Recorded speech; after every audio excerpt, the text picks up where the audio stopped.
Greetings to you all. You are welcome to my first edition of Spirituality and Faith, the Word Made Fresh. And to my Catholics out there, it is no news that on Sunday, September 7th, 2025, the Church canonized two holy people, two holy young boys, the likes of St. Carlo Acutis and St. Pierre Frassati. St. Carlo Acutis died in 2006, and we can see that in 2025 he is being canonized, and many Nigerians are coming up with these discussions. Why should Carlo Acutis, who died in 2006, be canonized?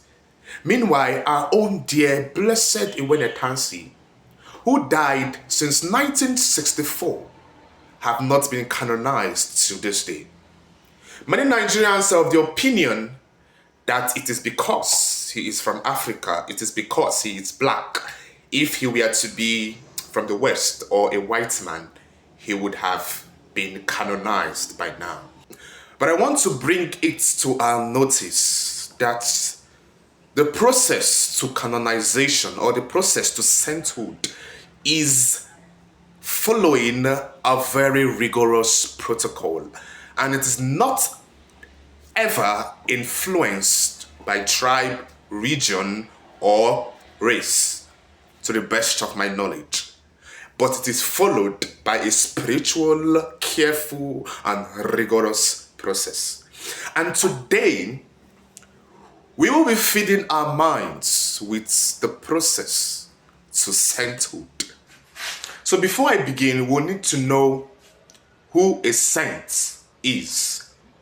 A saint, or the word saint, is a title given to a dead person by the Catholic Church who is believed to be in heaven, offering intercession for the people on earth, the people in the church militant. So the person is declared saint and is being allowed to be venerated by the people of the church militant.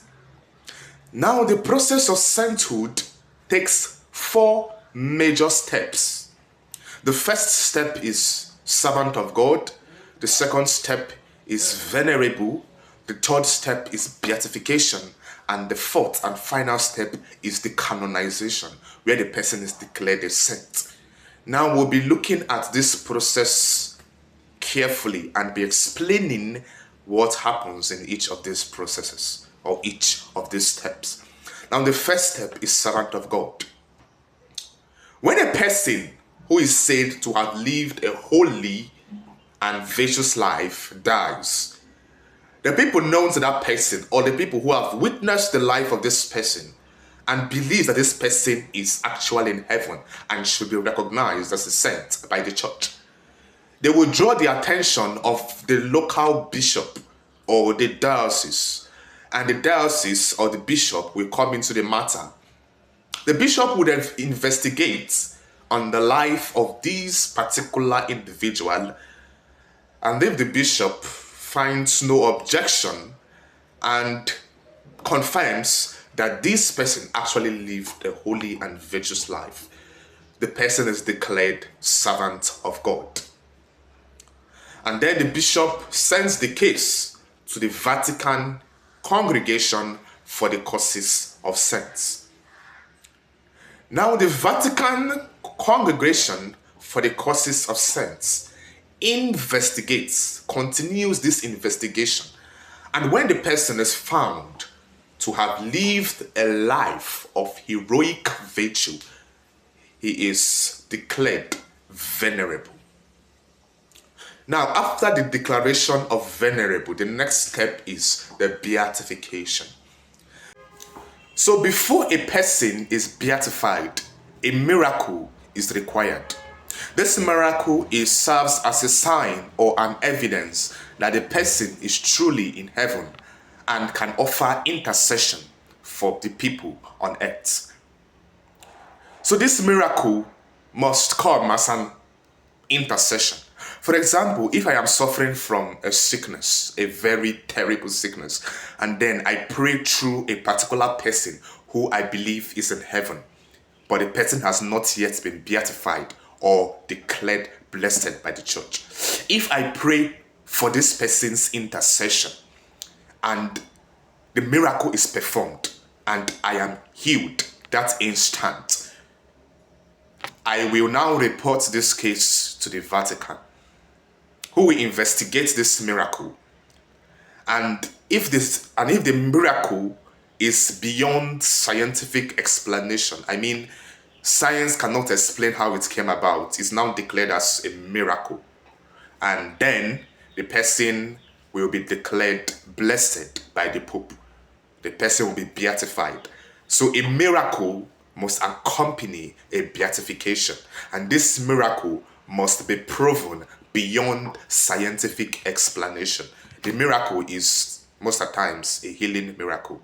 So after this miracle, the person is declared blessed, and his person is open to be venerated by just a certain region or community, and not the whole church, not the church worldwide.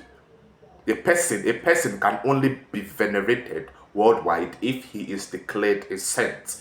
Now this brings us to the fourth and final step to sainthood, which is the canonization, when a person is declared saint.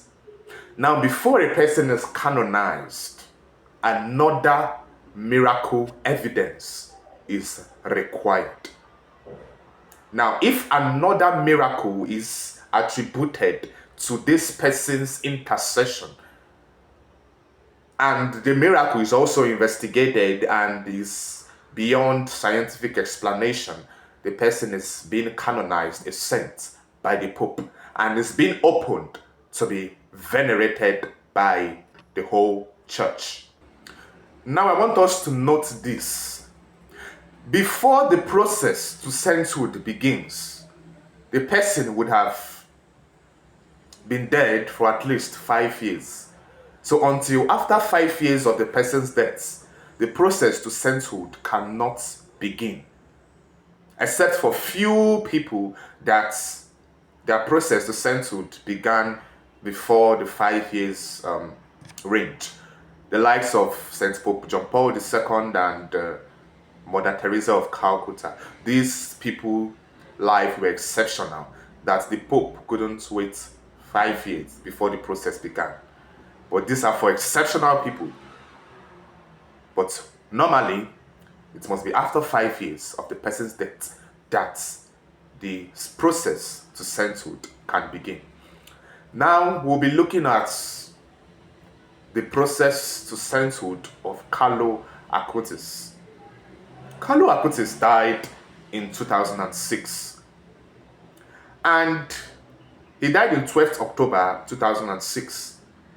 And by 12th October 2012, that is 6 years after his death, the course for his sainthood began. That's the process to his sainthood began from his local bishop, after he has been proven to have lived a holy and virtuous life.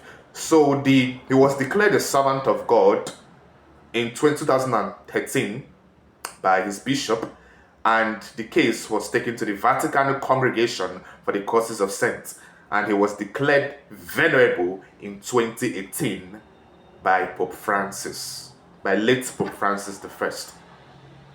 And after that, a miracle was required to beatify him, and the miracle was performed in 2013. A miracle was performed in 2013 where a boy with pancreatic condition was healed. A Brazilian boy with pancreatic condition was healed, and he was beatified in October 2020 by Pope Francis. So this miracle led to his beatification in 2020. After this miracle has been investigated and was beyond scientific explanation, he was beatified in October 2020. And another miracle was required to canonize him a saint. And in 2024, a Costa Rican woman suffering from severe head trauma was healed through the intercession of Carlo Acutis. And in 2025, September 7th, he was canonized, a saint by Pope Leo XIV. After this miracle was unexplainable by science. So these are the process to sainthood. So it is not influenced by race, region, or tribe. So a miracle must be performed through blessed Iwenetansi before he can be declared a saint. So the people delaying the canonization of blessed Iwenetansi is not the Vatican. It is you and I. If we only can, with faith, ask for his intercession and a miracle is performed in his name, then he'll be made a saint. So it is a motivation for us out there. Pray, pray, pray through the intercession of Blessed Iwenetansi. And if a miracle is performed in his name and it is proven beyond scientific explanation, then he'll be made a saint, the first saint of Nigeria. Thank you all for your time and see you in the next edition. Don't forget to subscribe. I'm just starting, so help me to grow. See you next time.